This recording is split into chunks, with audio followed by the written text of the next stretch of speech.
I remember the morning like the courthouse itself breathed on my neck, wet concrete, burnt coffee, and 100 people pretending not to stare. The judge banged her gavel hard enough to make the clock hiccup.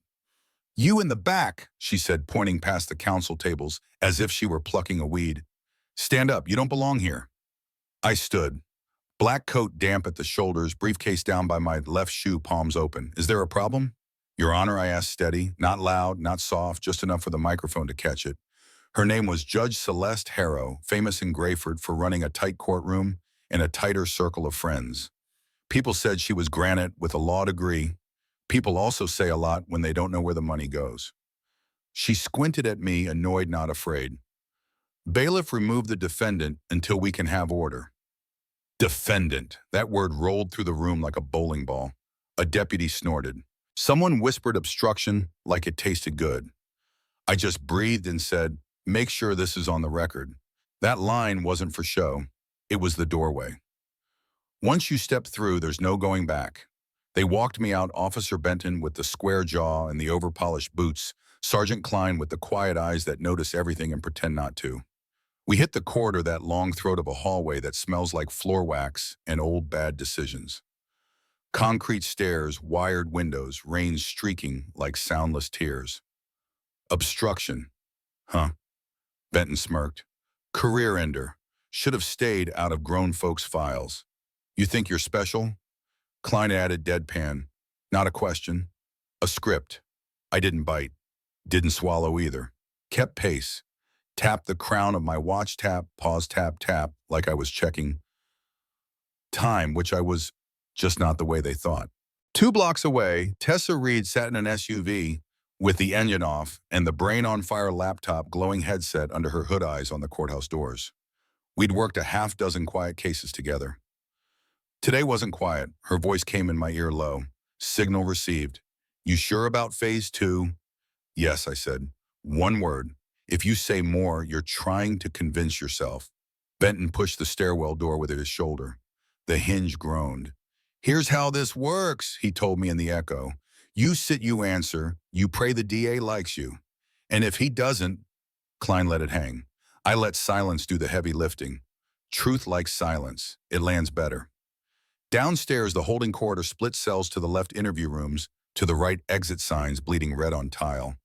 Klein drifted close, shoulder testing mine the way a bully tests a fence. I stopped one shoe's length short of contact, turned just enough to bring him into frame. No glare, no sermon, just measured him. He blinked, not the result he was used to. We got to interview 3.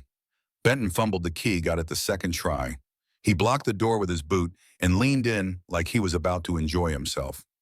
"You're not special," he repeated, rehearsed. "I'm here," I said, "because you asked me to be." He didn't get it. That's fine. Most rooms don't understand the plan until the room changes shape.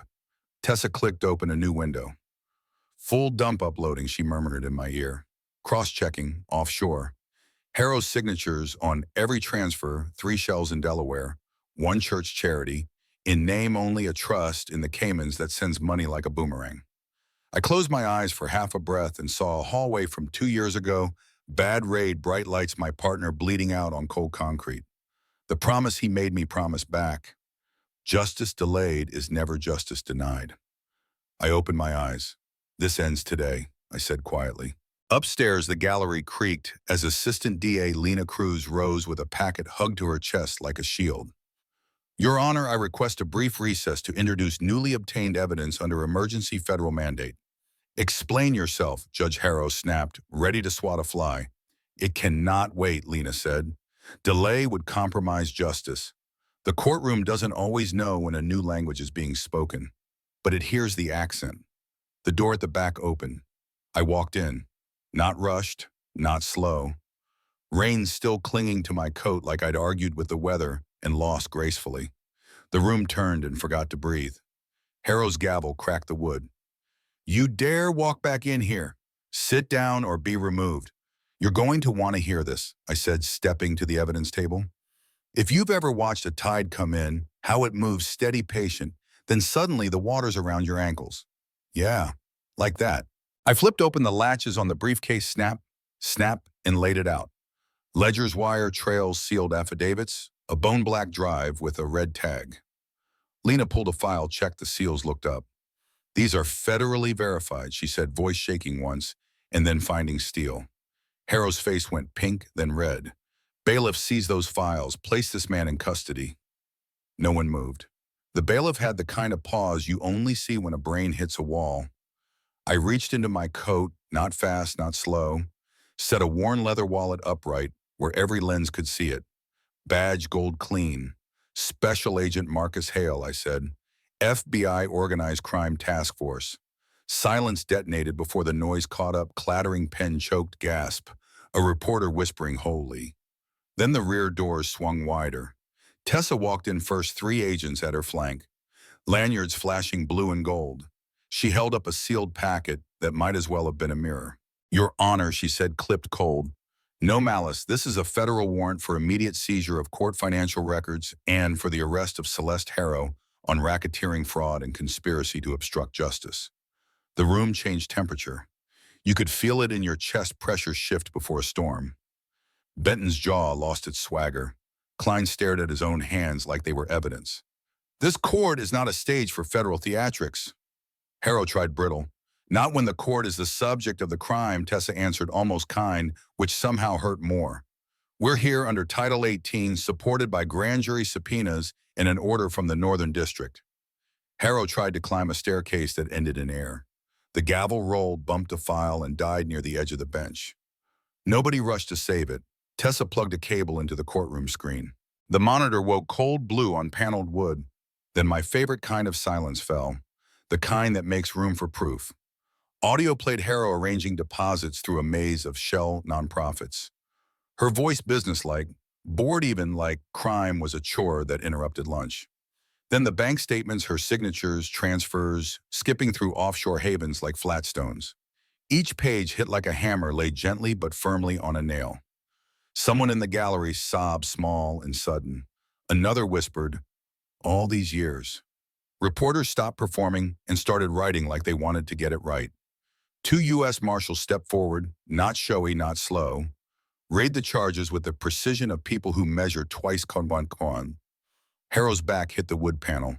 When the cuff clicked, it was soft, almost polite, and somehow louder than her whole career. "You can't," she breathed.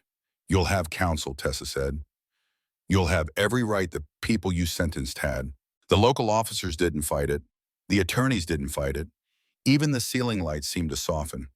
Sometimes a room doesn't need a hero, it just needs the noise to stop lying. Benton took off his cap, eyes low. "We were wrong," he muttered, and I didn't gloat. I nodded like a foreman, counting finished work. "This isn't about me," I said. "It's about the law we all depend on." The press surged like weather. "Agent Hale, when did this start? Are state officials tied? Did you hack the servers?" "The investigation is ongoing," I said. "We won't compromise it. Victims and witnesses come first." You could see a few faces fall. No headline fireworks. That's okay, fireworks are for holidays. This was for repair. People started to look at one another the way neighbors do after a storm, counting, checking, taking stock. An older woman put a hand to her throat and whispered, "So it still works." A kid recorded the building. Not me, the columns, the flag, the wet steps. "For my granddad," he said. "He always said the courts forget people like us." He lowered the phone. "Not today." On the steps outside, the rain thinned to a ghost. Reporters left a respectful 3 feet around me, which is a miracle in this line of work. A guy in a work shirt asked if this meant everything was fixed now. I told him the truth. It means the work has the room it needs. He nodded like he'd been waiting for permission to believe that. Klein and Benton came down the stairs together, not shoulder to shoulder, but not far apart. Klein's eyes were clearer than the morning. "We'll cooperate fully," he said, which is the kind of sentence that saves time. "Good," I told him, "not absolution, assignment." Tessa touched my elbow, quiet, shared grin that didn't reach our mouths, the kind you give each other at dawn, after a long night when the truth finally picks a side. "We kept our promise," she said. "We did. It cost what it cost." I turned back to the doors to the bench inside, where a gavel lay like a busted sign to the gallery, where people had argued politics at breakfast and were now sharing first names like they might need each other later. Real power doesn't need volume. It shows up, stands where it needs to stand, and lets the facts do the talking. Now, before you go, let me ask you something. Was Judge Harrow a monster or a mirror for a system we all let slide when it benefits our side? Were Benton and Klein villains, or proof that people can pivot when the truth finally shows its face? And what about me? Undercover playing the defendant, does that kind of deception bother you, even when it unearths something worse? Tell me where you draw the line. Tell me what you've seen in your town, good or ugly, that changed how you think about courts, cops, and power. Drop your state, your story, and your take in the comments. If you believe justice doesn't have to shout to be real, if you think ordinary people can hold the line when the room tilts, hit like, share this with someone who needs the reminder, and subscribe. Stay with it. Don't let noise pass for truth or speed for justice.